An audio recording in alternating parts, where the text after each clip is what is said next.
ಇದರಲ್ಲಿ 1 power of 0 equal to 1 power of 10 ಅಂತ ಕೊಟ್ಟವ್ರೆ. ಇದು ಟ್ರೂನಾ ಫಾಲ್ಸು ಅಂತ ಹೇಳ್ಬೇಕು. ಒಬ್ಳು ಹುಡುಗಿ ಅದನ್ನು ನಿಜ ಅಂತೇಳೆ, ಒಬ್ಬ ಹುಡುಗ ಅದನ್ನು ಇಲ್ಲ ಅಂತ ಹೇಳ್ತಾನೆ.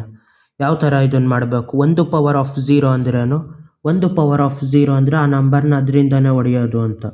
ಆವಾಗ 1 ಆಗಿರ್ತದೆ. 1 ಪವರ್ ಆಫ್ 10 ಅಂದರೆ ಎಷ್ಟು? 1ನ 10 ಸತಿ ಗುಣಿಸ್ಬೇಕು ಇದೇ ಥರ. ಅಷ್ಟು ಸತಿ ಗುಣಿಸಿದ್ರು ಅದು ಒಂದೇ ಬರೋದು. 1 ಪವರ್ 0 ಅಂದರೂ 1, 1 ಪವರ್ 10 ಅಂದರೂ 1. ಅದೇ ಥರ ಅದು ಟ್ರೂ ಆಗಿರ್ತದೆ ಇದೆರಡು. ಅದೇ ಥರ 1 ಪವರ್ 5 ಅಂದರೂ ಅದು ಒಂದೇ ಆಗಿರ್ತದೆ. 1 ಪವರ್ ಆಫ್ 100 ಅಂದರೂ ಅದು ಒಂದೇ ಆಗಿರ್ತದೆ.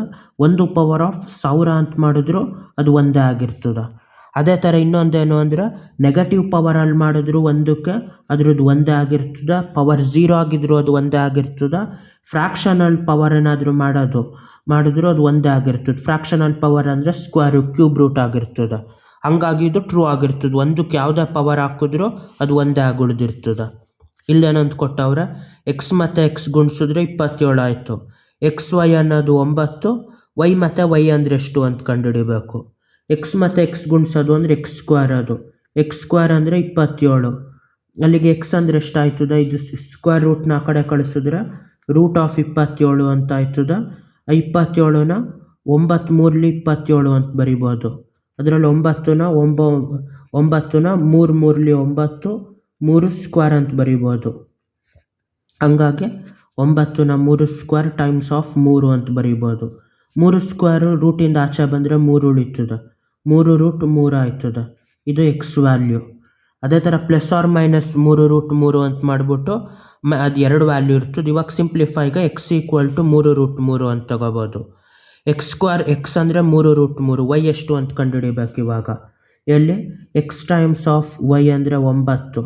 ಇಲ್ಲಿ ಎಕ್ಸ್ ಅಂದರೆ ಎಷ್ಟು? 3 ರೂಟ್ 3 ಟೈಮ್ಸ್ ಆಫ್ ವೈ ಅಂದರೆ 9. ಈ 3 ರೂಟ್ 3 ಆ ಕಡೆ ಹೋದರೆ ಕೆಳಗಡೆ ಬರ್ತದೆ. 3 ಟೈಮ್ಸ್ ಆಫ್ 3 ರೂಟ್ 3. 3 ಒಂದಲೇ 3 3ಲಿ 9. ವೈ ಅಂದರೆ ಎಷ್ಟು? 3 ಬೈ ರೂಟ್ 3. ಇಲ್ಲ ಇನ್ನೂ ಸಿಂಪ್ಲಿಫೈ ಮಾಡಿದ್ರೆ ರೂಟ್ 3 ಒಂದಲಿ ಅಂತ ಹೊಡಿಬೋದು. ಇವಾಗ ಇಷ್ಟೇ ಸಾಕು. ವೈ ಟೈಮ್ಸ್ ಆಫ್ ವೈ ಅಂದ್ರೇನು? Y square. ವೈ ಸ್ಕ್ವೇರ್ ಅಂದರೆ ಹೆಂಗೆ ಮಾಡೋದು? ಇಲ್ಲಿ 3 ಬೈ ರೂಟ್ 3 ಹೋಲ್ ಸ್ಕ್ವೇರ್ ಅಂತ ಮಾಡಬೇಕು. ಮೇಲ್ಗಡೆ 3 ಸ್ಕ್ವೇರು, ಕೆಳಗಡೆ ರೂಟ್ 3 ಸ್ಕ್ವೇರು. ಸ್ಕ್ವೇರು ರೂಟ್ ಹೋಯ್ತದ. ಇಲ್ಲಿ 3 ಸ್ಕ್ವೇರ್ ಬೈ 3 ಅಂತ ಉಳಿತದ. 3 ಒಂದಲಿ 3 ಸ್ಕ್ವೇರ್ ಅಂದರೆ 3ನ 2 ಸತಿ ಗುಣಿಸಿರೋದು. 1 ಹೋಯ್ತದ 3, ಅದರಲ್ಲಿ 3 ಉಳಿದಿರ್ತದೆ. ವೈ ಟೈಮ್ಸ್ ಆಫ್ ವೈ ಅಂದರೆ 3 ಅಂತ ಅದ್ರ ವ್ಯಾಲ್ಯೂ. ಇವಾಗ ಇದನ್ನು ಮಾಡಬೇಕು. 6 ಫ್ಯಾಕ್ಟೋರಿಯಲ್ ಟೈಮ್ಸ್ ಆಫ್ 7 ಫ್ಯಾಕ್ಟೋರಿಯಲ್ ಅಂದರೆ ಎಕ್ಸ್ ಫ್ಯಾಕ್ಟೋರಿಯಲ್ಲು. ಎಕ್ಸ್ ಎಷ್ಟು ಅಂತ ಕಂಡುಹಿಡಿಬೇಕು. ಇವಾಗ ಯಾವ ಥರ ಕಂಡುಹಿಡಿಯೋದು? ಇದು 6 ಫ್ಯಾಕ್ಟೋರಿಯಲ್ ಅಂದರೆ 6ರಿಂದ ಒಂದೊಂದು ಚಿಕ್ಕದು 1 ಬರತ್ತನ್ನು ಗುಣಿಸ್ಬೇಕು. 6 times of 5 times of 4 times of 3 times of 2 times of 1. 7 factorial ಅಂದರೆ ಅದೇ 7ರಿಂದ ಗುಣಿಸ್ಬೇಕು. 7 6 5 times of 4 3 times of 2 times of 1 ಅಂತ. ಇದೆಲ್ಲ ಸೇರಿದ್ರೆ ಎಕ್ಸ್ ಫ್ಯಾಕ್ಟೋರಿಯಲ್ಲು. ಇವಾಗ ಇದೆಲ್ಲ ಗುಣಿಸಿದ್ರೆ ಏನಾಯಿತು? ರಿಪೀಟೆಡ್ ಆಗಿ ಗುಣಿಸೋದಾಯ್ತದೆ. ಇನ್ನೂ ದೊಡ್ಡ ಫ್ಯಾಕ್ಟೋರಿಯಲ್ ನಂಬರ್ ಅಂದರೆ ಇವು ಗುಣಿಸಿ ದೊಡ್ಡ ನಂಬರ್ ಮಾಡಿಬಿಡ್ಬೇಕು. ಫಸ್ಟು ಇದನ್ನ 7 ಫ್ಯಾಕ್ಟೋರಿಯಲ್ ಹಂಗೆ ಉಳಿಸ್ಕೋಬೇಕು ಅದರಲ್ಲಿರೋದು. 6 ಫ್ಯಾಕ್ಟೋರಿಯಲ್ನ ಗುಣಿಸಿ ದೊಡ್ಡ ನಂಬರ್ ಮಾಡ್ಕೋಬೇಕು. ಇದನ್ನು ಯಾವ ದೊಡ್ಡ ನಂಬರ್ ಮಾಡ್ಬೋದು? ಇದು 2 ಟೈಮ್ಸ್ ಆಫ್ 4. 2 4ಲಿ ಎಷ್ಟಾಯಿತು? 8 ಆಯ್ತದ. ಇದೊಂದು ನಂಬರ್ ಮಾಡಾಯಿತು. ನೆಕ್ಸ್ಟು 9 ಬರ್ಸ್ಕೋಬೇಕು ಅಂದರೆ 6ನ 3 ಟೈಮ್ಸ್ ಆಫ್ 2 ಅಂತ ಭಾಗ ಮಾಡ್ಕೋಬೇಕು.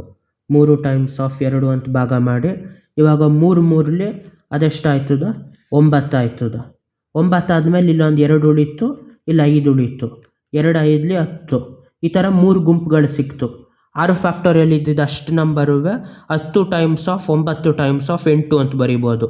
6 5 4 3 2 1 ಇಷ್ಟನ್ನು ಗುಣಿಸಿರೋದು.